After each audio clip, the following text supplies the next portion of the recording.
Hey guys, what's going on? Today I'm going to tell you how I lost my leg and how it affected my life. But first, let me just show you where I am, show you what the area looks like, share it with you. It's magnificent. I love this part of the world, absolutely love it. And I guess in a sense I wanted to do this share here today, this vlog here today, because the openness reminds me of the freedom that I used to experience when I paraglided. Take a look at this.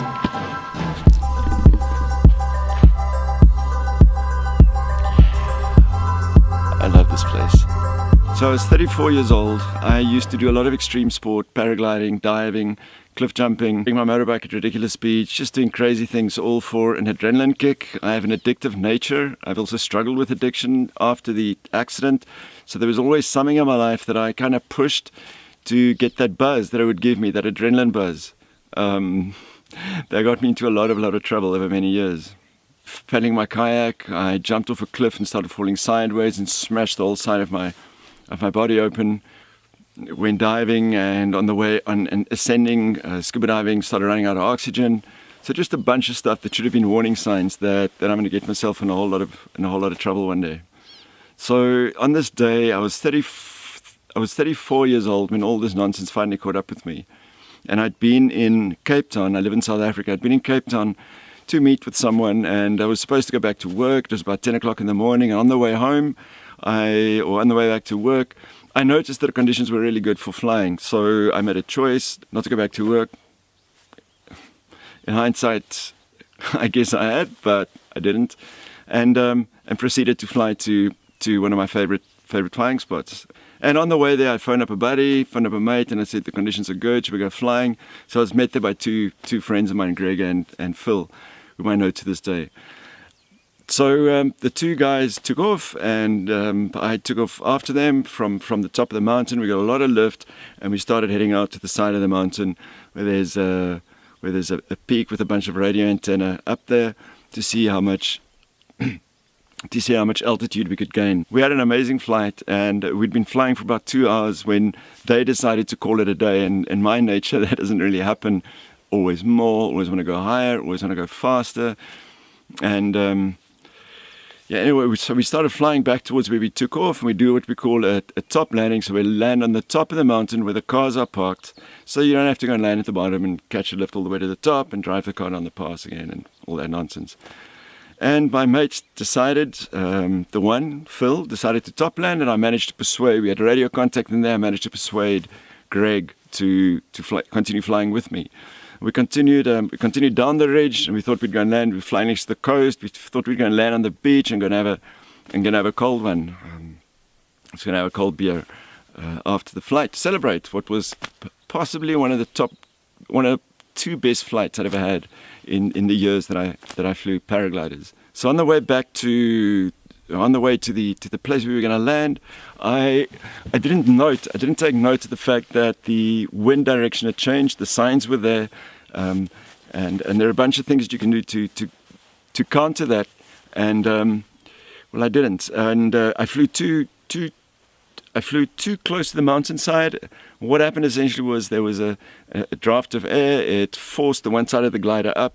It forced the other side down, which collapsed it. Now you're flying with your glider. This part collapses, which causes drag. So this part of the wing is still flying, which sent me into a spiral dive, which I couldn't correct. I tried all the necessary inputs, and I hit the ground hard. I was fortunate in the sense that I kind of hit the side of a cliff first, bounced off a little, and then hit a flat piece of ground. I was also fortunate in that sliding down, my paraglider caught a bunch of bushes, and that kind of break my fall. If I had fallen on flat ground, without a doubt, I would have been dead, without a doubt. So I was knocked out at that point. I do remember going down, being quite clear-headed, and things kind of slowed down in a way, and being able to think what I should and shouldn't do. And I kind of remember bracing myself because I realized at some point that I wasn't going to make it. Also, we fly with reserve parachutes in the event that does happen. I couldn't deploy that because I was too low at that point. So it kind of would open on impact, but what would happen typically is if you fall and you see you're not going to make it, you would throw it, you would deploy it, and that you descend as you would with a parachute. Anyway, didn't happen. I hit the ground real hard, passed out, and the rest, Greg had to tell me. So Greg performed a very dangerous maneuver. He flew into the mountain. At the last moment, he braked his glider, so he would do almost a stall to be able to land next to me, which is an incredibly courageous thing to do. Had Greg not done that, God knows what would have happened. I don't know. I wouldn't be here, I guess. I wouldn't be telling you the story. So Greg tells me, because I know none of this, and this was about 2 p.m, that I was confused. I kept on asking him, what's happening? What are you doing here? What are you doing here? And so Greg managed to call in mountain rescue services for a long period of time transpired before they got to me, and only to realize that they wouldn't be able to transport me down the mountain because of the terrain. By now, a couple of hours had passed, and because I'd smashed my leg completely, the trauma on the leg was building and building. I had not known that at that point, but I'd smashed the tibia and the fibula, and also my ankle really badly. What Mountain Rescue did is they called in a helicopter to come take me off the side of the mountain. The helicopter arrived. It couldn't do anything because they didn't have a winch. They had to call another helicopter. Chop had a winch. It winched me up. Flew to the closest medical center, care center, which didn't have a lit helipad, so they had to fly beyond where we were all the way to a clinic near Cape Town with the trauma unit, where they could finally make the landing. And yep, I was taken into surgery. I do have a recollection. I was in and out of consciousness because I was on morphine. I do have a recollection of being wheeled into surgery, and a friend of mine, the anaesthetist, told me, Chris, we might have to, it doesn't look good, we might have to amputate your leg. I said to him, Peter, you got to do what you got to do. So what followed was my leg wasn't amputated at that point. It was completely smashed up, and what followed, I had a 2-month stint in the intensive care unit, in the trauma unit. I was discharged to have a 3-month stint in the general ward, where my life started turning black, going dark. It really was a dark space to get into. I remember lying in I was on my own, dark room with one window, and I remember them, because it was a trauma hospital, wheeling the body bags down the side of past the window, and me looking at this, and it was morbid stuff. What happened in that period is that I became addicted to a synthetic opioid called pethidine, which was basically given to me on demand, and that is where my addiction to opioids all started. What followed was a 4-year period of pain and infection and essentially hell.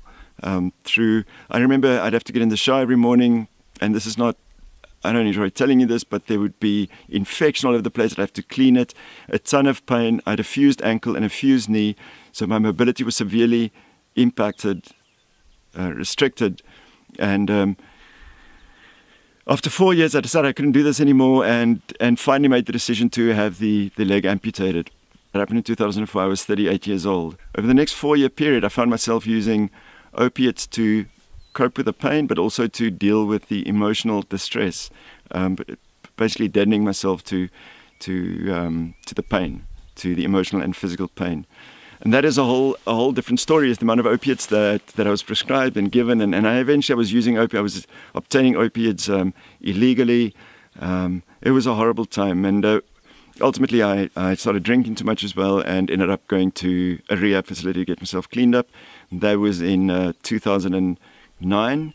And since then, I've been sober of alcohol, and I've used opiates once to deal with pain, and a few years later to really deal with some emotional pain again. It didn't catch me. The whole accident didn't really. It didn't dawn on me just how it had affected my life, how seriously things would change. It had up to that point, my life was built very much on physical capability and adventure, and of course, that had to stop. And what I did was I started throwing myself at work and other destructive ways of dealing with my condition, with my situation. What is it like to live without a leg? Mostly it's okay. I've gotten used to it, and I do think I've made the most of it. So I've got a stack of stuff that I can still do. I still kayak. I enjoy swimming. I enjoy being out here, and the reason I'm doing this vlog episode here today is because I love it out here. This is my life.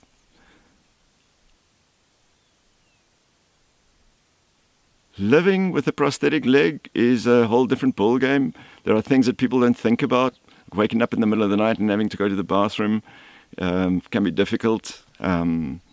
It's frustrating. You can't cross a street as fast as you would imagine you can. You have to be very mindful of cars approaching because I can't speed up and run all of a sudden.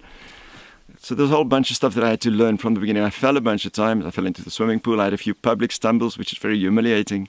This hasn't happened for a while. It's also a very expensive situation. I've spent a ton of money on new legs and sockets and prosthetics. Also had a bunch of operations due to infections that occur again from time to time as a result of chafing on the stump. So I just wanted to share that with you guys this morning. I think I'll go into some more details as to the emotional difficulties and all the other things that happen. The horror of first time you wake up and you look and the leg is gone, even though it was a really bad leg of that period that I told you about. It's quite a horrific experience. But it passes. You come to learn to live with it. And ultimately what I did with the experience with the amputation and the experience with the painkillers and trying to manage everything is I went back to study. I studied counseling. And now I work with people that struggle with addiction and amputation and related difficulties. It has changed my life dramatically. Physically, not so good. Emotionally, and in the sense of providing meaning and purpose to my life, has made a huge, huge difference. I would venture to say that I would like to have the leg back, but not at the expense of losing the experiences that I've gained and the insights that I feel I've gained into how to live a different life and how to live a better life. All right, that's as far as I'm going to take it today. If you've suffered something similar, if you live without a leg, if you have anything you'd like to contribute to my experience or to the vlog that I've just done, please put your comments below and share it with me and with the other subscribers and other people that might view this video. To those of you that are facing this struggle, I wish you the best. I truly hope that you find something that is meaningful to you, that in some way improves on what you've experienced up to this point in your life. All right, guys. Now I'm going to leave. It's Sunday again. It's a beautiful Sunday. We've had a lot of rain in this dry part of South Africa. I'm going to go head out and see if I can find some springbuck in the veld. Thank you for listening. If you haven't subscribed, please hit that subscribe button. Please leave your comments below. And if you enjoyed what I shared, please hit that like button. Thanks, guys. See you another day. Bye.